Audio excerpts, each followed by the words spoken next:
Hello students, आप सभी को आपके अपने channel conceptual study with Ritesh में एक बार पुनः स्वागत है। और यह वीडियो सबसे के लिए बहुत ही ज़्यादा इंपॉर्टेंट होने वाला है। ठीक है, तो वीडियो को पूरा ध्यान से देखना है और चैनल में नए होंगे तो जरूर से सब्सक्राइब कर लीजिएगा, क्योंकि चैनल आप लोगों के लिए बहुत ही ज़्यादा हेल्पफुल होने वाला है। ठीक है, तो आज की इस वीडियो में सेमेस्टर 5 सेशन 2021-24 ज्योग्राफी ऑनर्स का सिलेबस देखेंगे कि कौन कौन से पेपर आप लोग को पढ़ने पड़ेंगे और सारा कुछ। ठीक है, तो चलिए चलते हैं इसके सिलेबस में। जैसा कि आप लोग सभी लोग थर्ड ईयर में आ चुके हैं। ठीक है, थर्ड ईयर आने की तीसरा साल, मतलब 3 ही साल का होता है ये ग्रेजुएशन। ठीक है, तो फर्स्ट ईयर में आप लोग का जो था कोर 1 कोर 2 इस तरह से मतलब आप लोग का ख़त्म हुआ। उधर 2 ही पेपर आप लोग का होता था ऑनर्स पेपर में। ठीक है, कोर 1 कोर 2 कोर 3 कोर 4 इस तरह से। ठीक है, और इसमें जो है आप लोग का 2 कोर तो होंगे ही, उसके साथ ही डीएससी पेपर भी होंगे। ठीक है, डीएससी पेपर डीएससी 1 डीएससी 2 होगा, और अगला सेमेस्टर 6 में डीएससी 3 डीएससी 4 होगा इस तरह से। और इसमें जो जेनरिक पेपर आपका होता था वो जेनरिक पेपर नहीं होगा। ठीक है, जेनरिक पेपर क्लोज हो गया आप लोग का। फिर एक एसीसी पेपर या फिर कह सकते कुछ अदर इस टाइप के होते थे, तो वो भी आप लोग का नहीं होगा। ठीक है, ईवीएस पेपर या कुछ इस तरह से होता था ना, इन्वायरमेंटल स्टडी के बारे में या फिर सेक पेपर के बारे में, तो वो सारा भी नहीं होगा और जेनरिक पेपर भी नहीं होगा। अब आप लोग का जितना भी पढ़ना है मेन सब्जेक्ट पर ध्यान देना है। ठीक है, तो 2 कोर पेपर हो जाएंगे और 2 डीएससी पेपर हो जाएंगे, और चारों जो है सो किससे रिलेटेड है, आपका ऑनर्स पेपर से यानी ज्योग्राफी से ही। ठीक है, देखिए फिफ्थ सेमेस्टर में आप लोग को जो पढ़ना पड़ेगा पेपर 1 में, तो ह्यूमन ज्योग्राफी यानी कि मानव भूगोल, और पेपर 2 में पढ़ना है इकोनॉमिक ज्योग्राफी यानी कि आर्थिक भूगोल। तो देखिए इसमें आप लोग को क्या क्या ध्यान देना है, किस किस चीज़ों में मतलब कि पढ़ना है, किन चीज़ों को और किन चीज़ों को नहीं पढ़ा उसके बारे में। ठीक है, इसका हिंदी नहीं किया क्योंकि ये तो उतना ज़्यादा है नहीं टफ टाइप का कि आप लोग समझ ना पाएँ। ठीक है, अब देखिए जो मानव भूगोल है आप लोग पढ़े होंगे 11 या 12 में पढ़े होंगे। ठीक है, तो देखिए उसके बारे में इसमें क्या बोला जा रहा है, मीनिंग जो अर्थ है मानव भूगोल का अर्थ बताइए, nature and scope of human geography तो इसका प्रकृति और विषय क्षेत्र को बताइए, कॉन्सेप्ट ऑफ ह्यूमन ज्योग्राफी तो इसके कौन कौन से कॉन्सेप्ट हैं उसके बारे में बताना है, मेन इन्वायरमेंट रिलेशनशिप यानी कि जो व्यक्ति है वो पर्यावरण से किस प्रकार से संबंधित है, डिटर्मिनिज्म के बाद बारे में, पॉसिबिलिज्म पर्यावरणवाद जो आप लोग का नहीं पढ़े होंगे, और रुको और जाओ नियतिवाद उसके बारे में। ठीक है, प्रोबेबिलिज्म तो ये सारा कुछ उसी में है, इन्वायरमेंटलिज्म यानी पर्यावरणवाद। अब देखिए मॉड्यूल 2 में क्या इवोल्यूशन ऑफ मैन यानी कि जो बदलाव आ गया उस। ठीक है, classification of races, characteristics of races and their broad distribution, human adaptation to environment, Eskimo Masai and Bushman तो एस्किमो बुशमैन वगैरह एक प्रकार के जनजाति है। ठीक है, और उसके बारे में पढ़ना है कि वो किस प्रकार से रहन सहन उसका होता है उसके बारे में। Primitive people of Jharkhand, Santhal, Oram and Birhor तो जो झारखंड के भी हैं कुछ, तो जैसे कि संथाल हो गया, उरांव हो गया, बिरहोर हो गया, वो सब के बारे में। अगला मॉड्यूल 3 ग्रोथ ऑफ पॉपुलेशन यानी कि जो जनसंख्या उसका किस प्रकार से ग्रोथ हो रहा है। ठीक है, डिस्ट्रीब्यूशन ऑफ पॉपुलेशन इसके बारे में भी आप लोग पढ़े होंगे कि जनसंख्या का वितरण किस प्रकार से होता है। मेजर ह्यूमन एग्लोमेरेशंस तो इसको भी देख लेना हिंदी करके। टाइप्स ऑफ माइग्रेशन यानी कि जो माइग्रेशन होता है यहाँ माइग्रेशन के बारे में बोल रहा है कि प्रवास के कितने प्रकार हैं। ट्रेंड्स ऑफ अर्बनाइजेशन तो अर्बनाइजेशन के बारे में है। अगला देखिए मॉड्यूल 4 में rural settlements, characteristics, types and regional pattern. Urban settlement यानी कि जो रूरल सेटलमेंट ग्रामीण इलाका में जो आप लोग का बसावट रहता है उसके बारे में। ठीक है, आप लोग एक चीज़ और ध्यान दिए होंगे 12th क्लास में ही, क्या ध्यान दिए होंगे कि किस प्रकार से मतलब कि सेटलमेंट्स रहता है। जैसे कि बहुत तरह के आकार का नहीं हो जाता है, कोई तारा आकार का हो जाता है, कोई कुछ आकार का, कुछ अलग टी आकार का, एच आकार का, मतलब अलग अलग आकार का हो जाता है ना स्टूडेंट्स, तो उसी के बारे में यहाँ बोला जा रहा है। ठीक है, तो ये आप लोग को क्लियर हो गया। और कुछ चीज़ें हैं जिसका हम हिंदी नहीं बताएं तो उसका आप लोग हिंदी कर लीजिएगा। ठीक है, तो आगे देखिए फ्रेंड्स क्या है, इकोनॉमिक ज्योग्राफी जो आप लोग का पेपर 2 में पढ़ना है आप लोग को 75 नंबर के हैं सेंस, जिसमें से आप लोग का शायद मतलब 25 नंबर जो आप लोग का रहेगा सो प्रैक्टिकल से मिलेगा शायद, ठीक है, कह सकते हैं। शायद ही नहीं कह सकते हैं, क्योंकि यहाँ देखिए क्या लिखा है, फुल मार्क्स 75, यानी कि 75 नंबर आप लोग का फुल मार्क्स ही है, ठीक है। तो 75% अगर आपका फुल मार्क्स है तो इसका कैलकुलेशन करते हैं। तो इस प्रकार से टोटल आप लोग का 300 मार्क्स का हो जाता है, ठीक है, अगर 75 नंबर करके कर जोड़ा जाए चारों सब्जेक्ट का। तो यहाँ तक क्लियर हो चुका है स्टूडेंट्स, ठीक है। और आगे देखते हैं।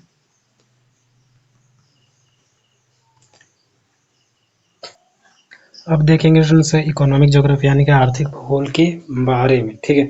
मॉड्यूल 1 में देखिए क्या meaning and approaches to economic geography, तो इसके मीनिंग्स के बारे में रहता है, जैसा कि हर एक सब्जेक्ट में रहता है। Main concepts of economic geography, यानी कि मेन जो कॉन्सेप्ट है इकोनॉमिक ज्योग्राफी का उसके बारे में। रिसोर्सेज यानी कि जो संसाधन है, कॉन्सेप्ट एंड क्लासिफिकेशन, इसके क्या कॉन्सेप्ट है, क्लासिफिकेशन क्या, रिसोर्सेज कंजर्वेशन के बारे में भी है। मॉड्यूल 2 में नेचुरल रिसोर्सेज यानी प्राकृतिक संसाधन, soil, forest and water. Mineral resources iron और and bauxite. Power resources coal and petroleum. Principal crops wheat, rice and cotton. तो ये सारा कुछ है स्टूडेंट्स आप लोग को इसी के अंदर पढ़ना है। मॉड्यूल 3 में है agriculture region of the world, Derwent Whittlesey. तो यह कुछ स्पेशल नाम दिया हुआ जगह का नाम होगा maybe. Theory of agriculture location von Thunen. Theory of industrial location Weber. Major industries iron and steel and cotton textile. तो ये सारा कुछ उद्योग है, ठीक है, जिसके माध्यम से मतलब पैसा कमाया जा सकता है, इसीलिए स्टूडेंट्स इकोनॉमिक ज्योग्राफी के अंडर रखा गया इसको। अगला देखिए क्या है मॉड्यूल 4 में वर्ल्ड ट्रांसपोर्टेशन, परिवहन भी एक आर्थिक स्रोत हो जाता है।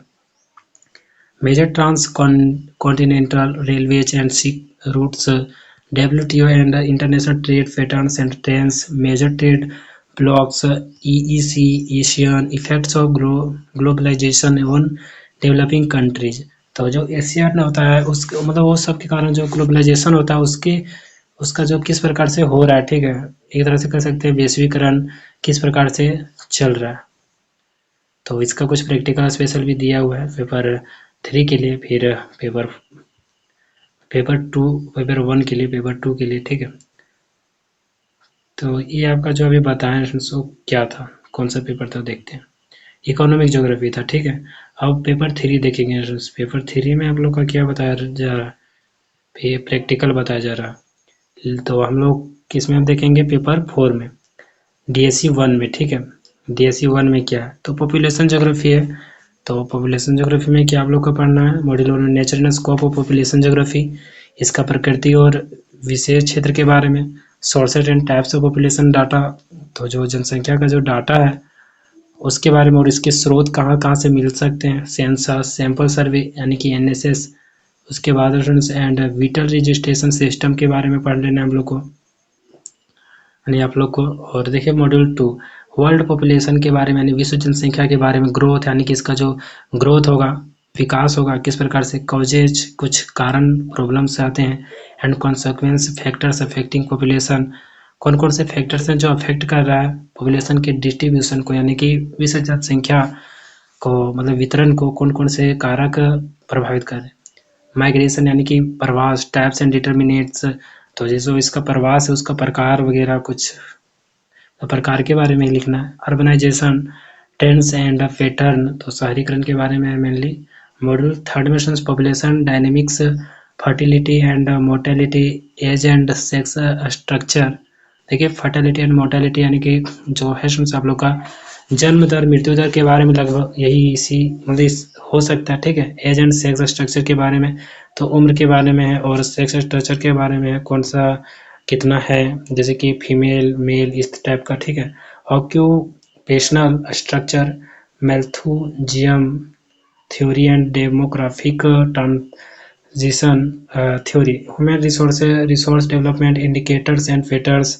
तो जो रिसोर्सेज हैं उसके बारे में, उसका जो फिर इंडिकेटर्स कौन कौन से इंडिकेटर्स हैं जो कि पॉपुलेशन डायनेमिक्स को दिखा सकते हैं, ठीक है, और कौन कौन से पैटर्न्स हैं।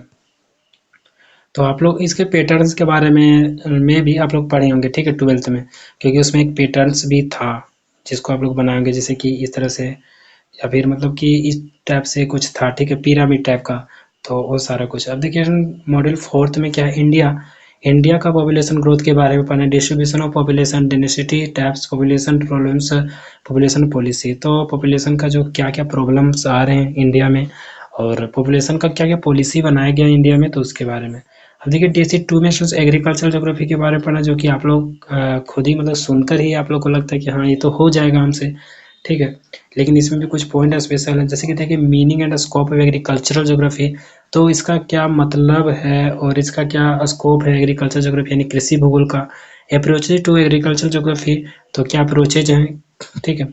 Physical, cultural and institutional factors affecting agriculture, तो मतलब किस प्रकार से अफेक्ट कर रहा है एग्रीकल्चर को, उसके बारे में भी। फिर भी इसका आप बढ़िया से एक हिंदी करके आप लोग देख लीजिएगा, ठीक है, बाकी हम अपने तरीके से समझा रहे हैं।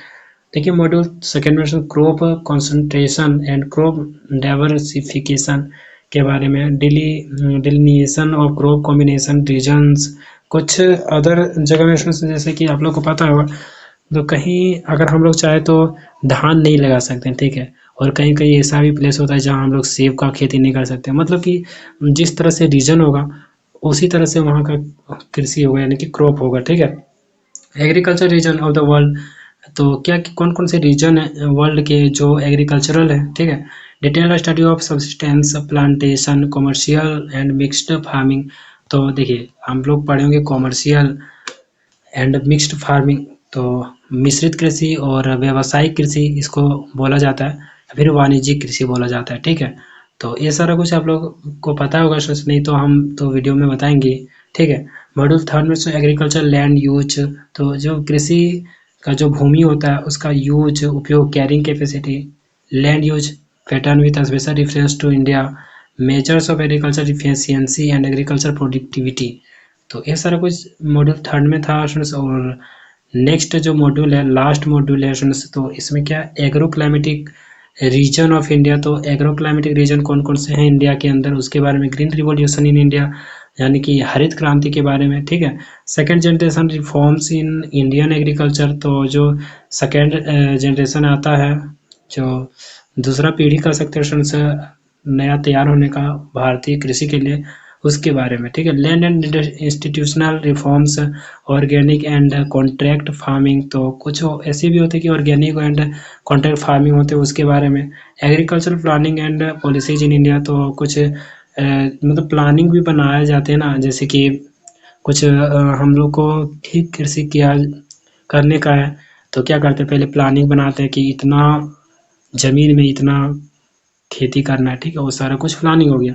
एंड पॉलिसीज इंडिया, कुछ पॉलिसीज भी बनाया गया इंडिया के अंदर जो मेनली आप लोग को फॉलो करने होंगे, नहीं तो आप नहीं कर सकते हैं खेती, ठीक है। अब देखिए पेपर 6 में स्टूडेंट्स कुछ स्पेशल आप लोग को प्रैक्टिकल देने हैं, तो ये सारा कुछ HDI के बारे में है। फिर इसमें कुछ primary and sources of preparation of an analytical survey report, population development of an area, ये सारा कुछ स्पेशल चीज़ें, ज़्यादा कुछ टफ है नहीं, बट आप लोग का हो जाएगा, ठीक है। नहीं तो हम तो करेंगे ही, आप लोग कमेंट में कीजिएगा क्या आप लोग को भारी लग रहा है, वो सारा कुछ हम करवाएंगे, ठीक है।